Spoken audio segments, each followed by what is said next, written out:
നമസ്കാരം. കേരളത്തിലെ എല്ലാ പഞ്ചായത്തിലെയും പ്രസിഡന്റുമാർ അവരുടെ ഭരണകാലയളവിൽ നടപ്പിലാക്കിയ വികസന പ്രവർത്തനങ്ങൾ പങ്കുവയ്ക്കുകയാണ് കേരള വിഷൻ ന്യൂസിന്റെ എന്റെ പഞ്ചായത്തിലൂടെ.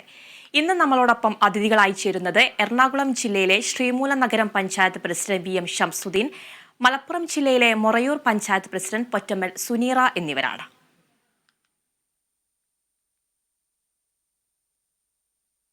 എല്ലാവർക്കും എന്റെ പഞ്ചായത്തിലേക്ക് സ്വാഗതം.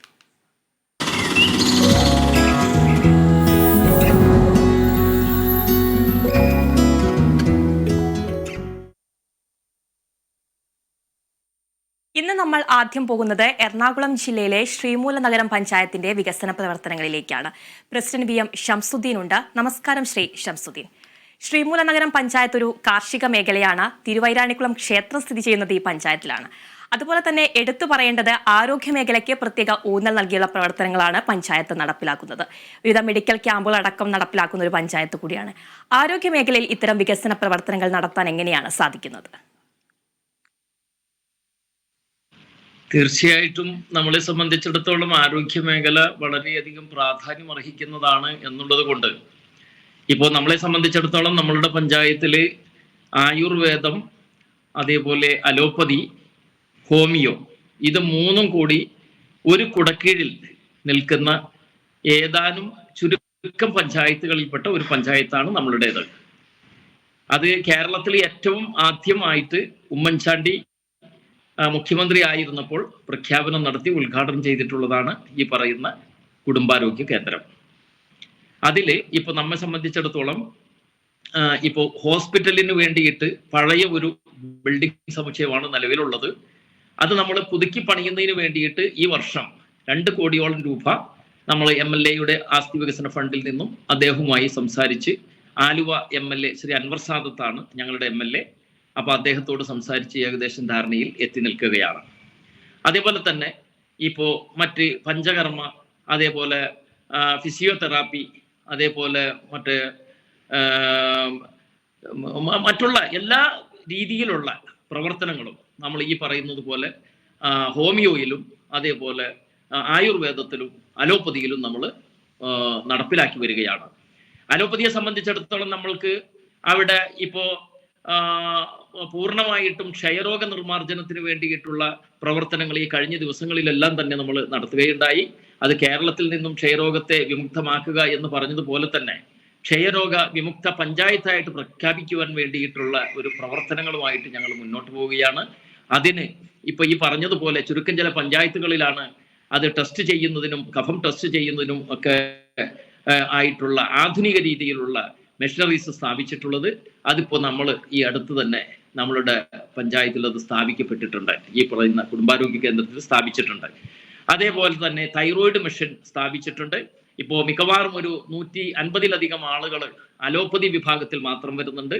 അതേപോലെ ഹോമിയോയും വളരെ നല്ല രീതിയിൽ തന്നെ മുന്നോട്ട് പോകുന്നു. ഏതാണ്ട് നമ്മൾ ഈ പറയുന്ന മേഖലയിലേക്ക് വേണ്ടിയിട്ട്, ആരോഗ്യത്തിന് വേണ്ടിയിട്ട് 1,65,00,000 രൂപയോളം നമ്മൾ വകയിരുത്തിയിട്ടുണ്ട്.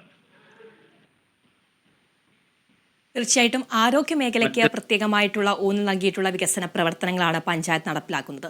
അതുപോലെ തന്നെയാണ് പഞ്ചായത്തിന്റെ ഈ മുറ്റം പദ്ധതി. ഡിജിറ്റൽ സാക്ഷരത കൈവരിച്ച എറണാകുളം ജില്ലയിലെ ആദ്യത്തെ പഞ്ചായത്താണ്. അതുപോലെ തന്നെ സ്റ്റേറ്റിലെ 2ാമത്തെ പഞ്ചായത്ത് കൂടിയാണ്. എങ്ങനെയാണ് ഈ നേട്ടത്തിലേക്ക് എത്തിയത്? എങ്ങനെയാണ് ഈ മുറ്റം പദ്ധതിയുമായിട്ട് ആദ്യമേ തന്നെ ഈ പറയുന്ന പോലെ ജില്ലാ മിഷൻ നമ്മളെ സമീപിച്ചപ്പോൾ അത് നമ്മൾ ഏറ്റെടുക്കുകയും അത് ഏത് രീതിയിൽ നടത്തണം എന്ന് ആലോചന നടന്നപ്പോൾ തന്നെ കുടുംബശ്രീയും അതേപോലെ തന്നെ നമ്മളുടെ മറ്റ് വനിതാ സംഘടനകളും ഒക്കെ ആയിട്ട് ചർച്ച നടത്തുകയും അവരെ എല്ലാം മുൻനിർത്തിക്കൊണ്ട് തന്നെ ഓരോ വാർഡിലും നമ്മളുടെ എല്ലാ പ്രവർത്തകരെയും വളരെയധികം ഉത്സാഹത്തോടു കൂടി ഓരോ വീടുകളിലും കയറി സർവേ നടത്തി ഒരു വീട്ടിൽ ഒരാൾക്കെങ്കിലും കുറഞ്ഞത് സ്മാർട്ട് ഫോൺ കൈകാര്യം ചെയ്യുവാനുള്ള അറിവ് ലഭ്യമാകണം എന്ന് കണക്കാക്കിക്കൊണ്ട് തന്നെയുള്ള പ്രവർത്തനങ്ങളാണ് നമ്മൾ മുന്നോട്ട് കൊണ്ടുപോയത്. അത് എറണാകുളം ജില്ലയിൽ സത്യം പറഞ്ഞാൽ നമ്മൾ 1ാം സ്ഥാനത്താണ്, സ്റ്റേറ്റിൽ 2ാം സ്ഥാനത്താണ്. എങ്കിൽ കൂടി സ്റ്റേറ്റിൽ ആദ്യമേ തന്നെ ഈ നേട്ടം കൈവരിച്ച പഞ്ചായത്താണ് നമ്മളുടേത്. പക്ഷേ പ്രഖ്യാപനം വന്നപ്പോഴേക്കും അത് മലപ്പുറം ജില്ലയിലെ ഒരു പഞ്ചായത്താണ് ആദ്യം പ്രഖ്യാപനം നടത്തിയത് എന്ന് മാത്രം. ഇപ്പോൾ അത് വളരെ നല്ല രീതിയിൽ ഈ പറയുന്ന കുടുംബശ്രീ പ്രവർത്തകരുടെയും അതേപോലെ മറ്റുള്ള ആളുകളുടെയും എല്ലാം പ്രവർത്തനം കൊണ്ട്, അതേപോലെ നമ്മളുടെ 16 വാർഡുകളിലെയും മെമ്പർമാര് വളരെ ഭംഗിയായിട്ട് തന്നെ ഈ ഒരു പ്രവർത്തനത്തിന് വേണ്ടിയിട്ട് മിക്കവാറും എല്ലാ വാർഡുകളിലെയും റെസിഡൻസ് അസോസിയേഷൻസ്, അതേപോലെ തന്നെ മറ്റ് സംഘടനകൾ, ഇവരുടെ എല്ലാം ഒരു സഹായവും സഹകരണവും ഈ കാര്യത്തിൽ നമ്മൾ തേടിയിട്ടുണ്ട്. വളരെ ഭംഗിയായിട്ട് തന്നെ നമ്മളത് പൂർത്തീകരിച്ചിട്ടുണ്ട്. ഇപ്പോൾ എറണാകുളം ജില്ലയിൽ രണ്ടാമത്തെ ഡിജിറ്റൽ സാക്ഷരത നേടിയിട്ടുള്ള ഈമുറ്റം പദ്ധതിയിൽ നമ്മളാണ്, ശ്രീമൂലനഗരം ഗ്രാമപഞ്ചായത്താണ്. തീർച്ചയായിട്ടും ഒരു കൂട്ടായ പരിശ്രമം തന്നെയാണ് ശ്രീമൂലം പഞ്ചായത്തിന്റെ ഈ ഒരു വികസനത്തിന് കാരണമെന്ന് പറയുന്നത്. അതുപോലെ തന്നെ ആരോഗ്യ മേഖലയുമായി ബന്ധപ്പെട്ടുള്ള പാലിയേറ്റീവ് പ്രവർത്തനം എത്രത്തോളമാണ് പഞ്ചായത്തിൽ നടപ്പിലാക്കുന്നത്? പാലിയേറ്റീവ് പ്രവർത്തനം നമ്മളുടെ പഞ്ചായത്തിനെ സംബന്ധിച്ചിടത്തോളം അതുമായിട്ട് ബന്ധപ്പെട്ടുള്ള വർക്കുകൾക്ക് വേണ്ടിയിട്ട് നമ്മൾക്ക് ആംബുലൻസ് കാര്യങ്ങൾ എല്ലാം ഉണ്ട്. അതിൻ്റെ സ്റ്റാഫ് അംഗങ്ങൾ, സിസ്റ്റേഴ്സും എല്ലാം ഉണ്ട്.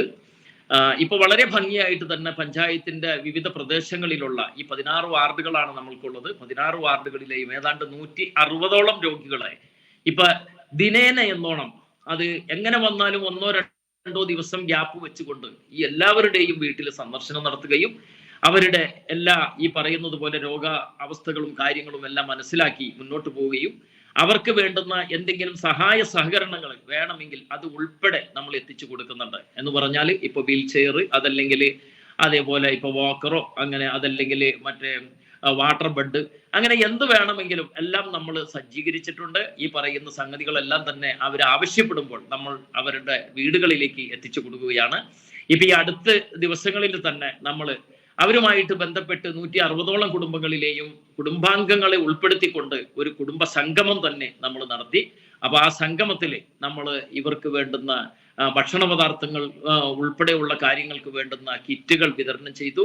അതേപോലെ തന്നെ നമ്മൾ NSS വളണ്ടിയേഴ്സിന്റെ സഹായത്തോടു കൂടി, ആദിശങ്കര എഞ്ചിനീയറിംഗ് കോളേജിലെ NSS വളണ്ടിയേഴ്സിന്റെ സഹായത്തോടു കൂടി അവർക്കെല്ലാം വേണ്ടുന്ന പുതപ്പുകൾ ഉൾപ്പെടെയുള്ള സാധന സാമഗ്രികൾ, അന്നത്തെ ഫുൾ ഡേ ഭക്ഷണം, ചായ എല്ലാം തന്നെ നമ്മൾ കൊടുത്തുകൊണ്ട് നല്ല ഭംഗിയായിട്ട് തന്നെ അത് നമ്മൾ നടത്തുകയുണ്ടായി. തീർച്ചയായിട്ടും ശ്രീമൂലനഗരം ഗ്രാമപഞ്ചായത്ത് എന്ന് പറയുന്ന ഒരു കാർഷിക മേഖലയാണ്. ഈ കാർഷിക മേഖലയിൽ നൂതന സാങ്കേതിക വിദ്യകൾ ഉപയോഗിച്ചുള്ള പദ്ധതികൾ എത്രത്തോളമാണ് പഞ്ചായത്ത് നടപ്പിലാക്കുന്നത്? നൂതന സാങ്കേതിക വിദ്യ എന്ന് പറഞ്ഞാൽ നമ്മൾ ഇവിടെ അത്രയധികം ഉപയോഗത്തിൽ വരുത്തിയിട്ടില്ല.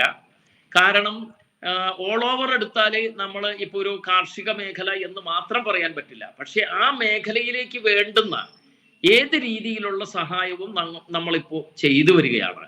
ഇപ്പൊ കാർഷിക മേഖലയിൽ ഏതാണ്ട് 32 ലക്ഷം രൂപയോളം നമ്മൾ പദ്ധതിയിൽ വെച്ചിട്ടുണ്ടായിരുന്നു. ഇപ്പൊ പുതിയ പദ്ധതിയിലും നമ്മൾ അതേപോലെ തന്നെ ഏതാണ്ട് 35 ലക്ഷം രൂപയോളം നമ്മൾ വെച്ചിട്ടുണ്ട്. നെൽ കർഷകർക്ക് വേണ്ടുന്ന വിത്തിനങ്ങളെല്ലാം ഫ്രീ ആയിട്ട് കൊടുക്കുന്നുണ്ട്. അവർക്ക് വേണ്ടുന്ന വളം, കീടനാശിനി, അങ്ങനെയുള്ള സാധനങ്ങളെല്ലാം നമ്മൾ കൊടുക്കുന്നുണ്ട്. അതിന് വളത്തിന് നമ്മൾ 75% പൈസ പഞ്ചായത്ത് തന്നെയാണ് കൊടുക്കുന്നത്. 25% അവരിൽ നിന്ന് വാങ്ങുന്നത്. ബാക്കിയുള്ള എല്ലാ ഐറ്റങ്ങളും അവർക്ക് ഫ്രീ ആയിട്ട് തന്നെയാണ് കൊടുക്കുന്നത്. പിന്നെ മിക്കവാറും നമ്മളുടെ പഞ്ചായത്തിലെ ഒരു ഈ ഏരിയകളിലെല്ലാം തന്നെ ഇറിഗേഷൻ മോട്ടോറുകൾ നമ്മൾ സ്ഥാപിച്ചിട്ടുണ്ട്. അത് മുഖാന്തരം മിക്കവാറും വേനൽ അടുക്കുമ്പോൾ തന്നെ അതിന്റെ പ്രവർത്തനങ്ങളെല്ലാം തന്നെ വളരെ ത്വരിതഗതിയിൽ തന്നെ ക്ലിയർ ആക്കിക്കൊണ്ട് അവർക്ക് വേണ്ടുന്ന ജലസേചന മാർഗങ്ങളെല്ലാം അത് ചെയ്യുന്നുണ്ട്. കൃഷിഭവൻ മുഖാന്തരം നമ്മൾ എല്ലാ ആളുകൾക്കും ഈ പറയുന്നത് പോലെ ഫ്രീ ആയിട്ട് പച്ചക്കറി കൃഷിയുടെ വിത്തുകളും പച്ചക്കറി തൈകളും നമ്മൾ കൊടുക്കുന്നുണ്ട്. അതേപോലെ തന്നെ മറ്റ് വിത്തിനങ്ങൾ, അതേപോലെ കർഷകർക്ക് വേണ്ടുന്ന ഫ്രൂട്ട്സ് ഇനങ്ങളുടെ വൃക്ഷ തൈകൾ, അതെല്ലാം നമ്മൾ ഫ്രീ ആയിട്ടാണ് കൊടുക്കുന്നത്. ചുരുക്കം ചില തെങ്ങിൻ തൈകൾ വരുമ്പോൾ നമ്മൾ അതിന് 25% പൈസ മാത്രം വാങ്ങിക്കൊണ്ട് ബാക്കി പഞ്ചായത്ത് നൽകിക്കൊണ്ട് അതിനും വേണ്ടുന്ന പരിപോഷണങ്ങൾ നമ്മൾ കൊടുത്തു വരികയാണ്. തീർച്ചയായിട്ടും ആരോഗ്യ മേഖല പോലെ തന്നെ കാർഷിക മേഖലയിലും മികച്ച പ്രവർത്തനങ്ങൾ തന്നെയാണ് പഞ്ചായത്ത് നടപ്പിലാക്കി വരുന്നത്. ഏറ്റവും പ്രധാനപ്പെട്ടത് മാലിന്യ സംസ്കരണമാണ്. ഈ ഹരിതകർമ്മ സേനാംഗങ്ങളെ ഉപയോഗിച്ച് MCS സംവിധാനങ്ങളൊക്കെയുള്ള ഒരു പഞ്ചായത്ത് കൂടിയാണല്ലോ. എങ്ങനെയാണ് മാലിന്യ സംസ്കരണത്തിലുള്ള ഗ്രാമപഞ്ചായത്തിന്റെ ഒരു ഇടപെടൽ പദ്ധതികൾ എത്രത്തോളമാണ് നടപ്പിലാക്കുന്നത്? മാലിന്യ സംസ്കരണത്തിന് വേണ്ടിയിട്ട് നമ്മളുടെ പഞ്ചായത്തിൽ വിപുലമായ പദ്ധതികളാണ് നമ്മൾ നടപ്പിലാക്കിക്കൊണ്ടിരിക്കുന്നത്. ഇപ്പോൾ ഏതാണ്ട് 3 വർഷമായിട്ട് തുടർച്ചയായിട്ട് നമ്മൾ മിക്കവാറും എല്ലാ വീടുകളിലേക്കും ബയോ ബിന്നുകൾ ലഭ്യമാക്കുന്നതിന് വേണ്ടിയിട്ടുള്ള പദ്ധതികൾ എല്ലാ വർഷവും നമ്മൾ വെച്ചു വരികയാണ്. ഇപ്പൊ ഈ പുതിയ പദ്ധതിയിലും നമ്മൾ ബയോ ബിന്നിന് വേണ്ടിയിട്ട് ഫണ്ടുകൾ വെച്ചിട്ടുണ്ട്. നമ്മൾക്ക് ഏതാണ്ട് 36ഓളം അംഗങ്ങളാണ് ഹരിതസേന അംഗങ്ങളായിട്ട് ഉള്ളത് നിലവിൽ. നമുക്ക് MCF മാത്രം നമ്മൾക്ക് സ്വന്തമായിട്ട് ഇപ്പൊ നിലവിലില്ല. കാരണം നമുക്ക് വാങ്ങുവാൻ ഉദ്ദേശിക്കുന്ന സ്ഥലം ഇപ്പൊ 50 ലക്ഷം രൂപ നമ്മൾ മുടക്കിക്കൊണ്ട് വാങ്ങുവാനായിട്ട് ഈ പദ്ധതിയിൽ നമ്മൾ വെച്ചിരിക്കുകയാണ്. അപ്പൊ അത് നിലമായിട്ട് കിടക്കുന്നത് കൊണ്ട് ജില്ലാ കളക്ടറുമായി സമീപിച്ചുകൊണ്ട് ജില്ലാ കളക്ടർ അത് എത്രയും പെട്ടെന്ന് തന്നെ കൺവെർട്ടിംഗ് നടത്തി തരാം എന്നുള്ള ഒരു ധാരണയിൽ നമ്മളിപ്പോൾ 50 ലക്ഷം രൂപ വെച്ച് 40 സെന്റ് സ്ഥലം വാങ്ങുവാനുള്ള ഏർപ്പാടുകളെല്ലാം ചെയ്തു വരികയാണ്. അതേപോലെ തന്നെ മിക്കവാറും എല്ലാ മാസത്തിലും ആദ്യത്തെ 10 ദിവസം നമ്മൾ ഇത് കളക്ട് ചെയ്തുകൊണ്ട് മറ്റേ വീടുകളിൽ വാതിൽപ്പടി സേവനം, വീടുകളിൽ നിന്ന് മാലിന്യങ്ങൾ കളക്ട് ചെയ്തുകൊണ്ട് അവിടെ നിന്നും നമ്മൾ മറ്റേ വാഹനത്തിൽ തന്നെ ഇത് MCFിലേക്ക് മാറ്റുന്ന ഒരു സ്ഥിതിവിശേഷമാണ് ഇപ്പോൾ നിലവിലുള്ളത്. ഈ വരുന്ന പദ്ധതി കാലത്തേക്ക് ഏപ്രിൽ മുതൽ നമുക്ക് 2 എയ്സ് വാഹനങ്ങൾ ഈ മാലിന്യ നിർമ്മാർജ്ജനത്തിന് വേണ്ടിയിട്ട് മാത്രമായിട്ട് നമ്മൾ സംഘടിപ്പിക്കുവാനായിട്ട് ഉദ്ദേശിച്ചിട്ടുണ്ട്. അതിന് നമ്മൾ സ്പോൺസർ ചെയ്യുന്നതിന് വേണ്ടിയിട്ട് ബ്ലോക്ക് പഞ്ചായത്തിന്റെ വിഹിതം നമ്മൾ ആവശ്യപ്പെട്ട് നമ്മൾക്കൊരു വണ്ടി ലഭ്യമാക്കിയിട്ടുണ്ട്. അതേപോലെ തന്നെ കൽക്കിടെക് എന്നുള്ള ഒരു കമ്പനി നമ്മളുടെ പഞ്ചായത്തിൽ സ്ഥിതി ചെയ്യുന്നുണ്ട്. അവരുമായിട്ട് ബന്ധപ്പെട്ട് അവരുടെ CSR ഫണ്ടിൽ നിന്നും പണം മുടക്കി നമ്മൾക്കത് വാങ്ങിത്തരണം എന്ന് ആവശ്യപ്പെട്ടതിന്റെ വെളിച്ചത്തിൽ അവരത് തയ്യാറായി. അതും ഈ ഏപ്രിൽ മാസം തന്നെ നമ്മൾക്ക് ആ വാഹനവും ലഭ്യമാകുന്നതാണ്. പിന്നെ ഈ കഴിഞ്ഞ ദിവസങ്ങളിൽ നമ്മൾ ബോട്ടിൽ ബൂത്ത്, അതേപോലെ തന്നെ ബയോ ബിന്നുകൾ, ഇതെല്ലാം നമ്മളുടെ പഞ്ചായത്തിന്റെ എല്ലാ ജംഗ്ഷനുകളിലും അത് സ്ഥാപിച്ച് വരികയാണ്. ഇപ്പൊ ഈ വരുന്ന 28-ാം തീയതി നമ്മളുടെ പഞ്ചായത്തിനെ മാലിന്യമുക്ത പഞ്ചായത്തായിട്ട് പ്രഖ്യാപിക്കുവാനുള്ള ഒരു ശ്രമവുമായിട്ട് മുന്നോട്ട് പോവുകയാണ്. തീർച്ചയായിട്ടും അതിനും ഈ പറഞ്ഞതുപോലെ വ്യാപാരി വ്യവസായികള്, റെസിഡൻസ് അസോസിയേഷൻസ്, അതേപോലെ ഹരിതസേന അംഗങ്ങള്, കുടുംബശ്രീ, അതേപോലെ നമ്മളുടെ തൊഴിലുറപ്പ് തൊഴിലാളികള്, പിന്നെ നമ്മളുടെ ആക്റ്റീവായിട്ട് നിൽക്കുന്ന 16 വാർഡ് അംഗങ്ങൾ, ആരോഗ്യ പ്രവർത്തകർ, അങ്ങനെ ഞങ്ങൾ എല്ലാവരും കൂട്ടമായിട്ട് തന്നെ ശ്രമിച്ചതിന്റെ ഫലമായിട്ട് ഇപ്പോൾ ഓരോ വാർഡ് തലത്തിലും ഞങ്ങൾ പ്രഖ്യാപനങ്ങൾ നടത്തി വരികയാണ്. ഇപ്പൊ ഈ 2 ദിവസത്തിനുള്ളിൽ പഞ്ചായത്ത് തല പ്രഖ്യാപനവും നടത്തുവാൻ ഉദ്ദേശിച്ചിരിക്കുകയാണ്. വയോജനങ്ങൾക്കും ഭിന്നശേഷിക്കാർക്കും അടക്കം നിരവധി വികസന പ്രവർത്തനങ്ങളാണ് ഗ്രാമപഞ്ചായത്ത് നടപ്പിലാക്കുന്നത്. ഇനിയുള്ള ഭാവി വികസന പദ്ധതികൾ എന്തൊക്കെയാണ്? വയോജനങ്ങൾക്ക് വേണ്ടിയിട്ട് നമ്മൾ കട്ടിൽ വിതരണം ചെയ്യുന്ന പദ്ധതി നമ്മൾ അവർക്ക് വെച്ചിട്ടുണ്ട്. അത് കൂടാതെ വയോജനങ്ങളിൽ തന്നെ ഭിന്നശേഷിക്കാരായിട്ടുള്ള ആളുകൾക്ക് ഇപ്പോ ഹിയറിംഗ് എയ്ഡ്സ് നമ്മളിപ്പോ ഈ അടുത്ത് തന്നെ അത് വിതരണം ചെയ്തു. പുതിയ പദ്ധതിയിലും അവർക്ക് വേണ്ടുന്ന രീതിയിലുള്ള, ഭിന്നശേഷിക്കാർക്കും ഒക്കെ വേണ്ടുന്ന രീതിയിലുള്ള എല്ലാ പദ്ധതികളും നമ്മൾ നടപ്പിലാക്കുവാൻ ഉദ്ദേശിക്കുന്നുണ്ട്. അത് കൂടാതെ ഭിന്നശേഷിക്കാർക്ക് വേണ്ടിയിട്ടുള്ള ഒരു ബഡ്സ് സ്കൂള് നമ്മൾ നടത്തുന്നുണ്ട്. റിഹാബിലിറ്റേഷൻ സെന്റർ എന്നുള്ള നിലയ്ക്ക് ആണ് ഇപ്പൊ അത് നടത്തിപ്പോരുന്നത്. അതിനു വേണ്ടിയിട്ട് നമ്മൾ അൻവർ സാദത്ത് MLA-യുടെ ഫണ്ടിൽ നിന്നിട്ട് നമുക്ക് 17 ലക്ഷം രൂപ മുടക്കിക്കൊണ്ട് ഒരു വാഹനം നമ്മളിപ്പോ വാങ്ങിയിട്ടുണ്ട്. അതിപ്പോ ഈ കഴിഞ്ഞ ഏതാനും ആഴ്ചകൾക്ക് മുൻപാണ് അതിന്റെ സർവീസിങ് ഇപ്പൊ തുടങ്ങിയിട്ടുള്ളത്. തീർച്ചയായിട്ടും ഇനി ഏതെങ്കിലും പദ്ധതികൾ പൂർത്തീകരിക്കാനുണ്ടോ? ഭാവി വികസന പദ്ധതികൾ, ഇനിയും അവാർഡുകളും ആദരങ്ങളൊക്കെ ഏറ്റുവാങ്ങാൻ പുതിയ വികസന പദ്ധതികൾ ഇനി എന്തൊക്കെയാണ്? നമ്മളെ സംബന്ധിച്ചിടത്തോളം നമ്മൾ ഇപ്പൊ കഴിഞ്ഞ വർഷം, അതേപോലെ കഴിഞ്ഞതിന് മുൻപത്തെ വർഷമൊക്കെ ആയിട്ട് നമ്മൾ കേരളോത്സവത്തില് ബ്ലോക്ക് തലത്തില് ശ്രീമൂലനഗരം ഗ്രാമപഞ്ചായത്താണ് ചാമ്പ്യന്മാരായിട്ടുള്ളത്. അതേപോലെ തന്നെ ഇപ്പൊ ഞാൻ നേരത്തെ പറഞ്ഞല്ലോ, ഈ മുറ്റം പദ്ധതിയിൽ നമ്മൾക്ക് സർട്ടിഫിക്കറ്റ് കരസ്ഥമാക്കുവാനായിട്ട് നമുക്ക് സാധിച്ചിട്ടുണ്ട്. അപ്പൊ അതേപോലെയുള്ള പദ്ധതികളുമൊക്കെ ആയിട്ട് തന്നെയാണ് നമ്മൾ ഇനിയും മുന്നോട്ട് പോകാൻ ഉദ്ദേശിക്കുന്നത്. പിന്നെ പബ്ലിക്കിന് വേണ്ടിയിട്ട് കമ്മ്യൂണിറ്റി ഹാളിന്റെ വികസനവുമായിട്ട് ബന്ധപ്പെട്ട് അവിടെ ഇപ്പൊ ബാത്റൂമിന്റെ ഒരു സമുച്ചയം നമ്മളിപ്പോ പണി പൂർത്തീകരിച്ചിട്ടുണ്ട്. 25 ലക്ഷം രൂപ മുടക്കിക്കൊണ്ടാണ് അത് പൂർത്തീകരിച്ചിട്ടുള്ളത്. അതേപോലെ തന്നെ 15 ലക്ഷം രൂപ മുടക്കിക്കൊണ്ട് നമ്മൾ അവിടെ ഒരു കിച്ചൺ ബ്ലോക്ക് ഇപ്പോ പണി നടന്നുകൊണ്ടിരിക്കുകയാണ്. മിക്കവാറും ഒരു മാസത്തിനുള്ളിൽ അതിൻ്റെയും കൂടി പൂർത്തീകരണം കംപ്ലീറ്റ് ആകും.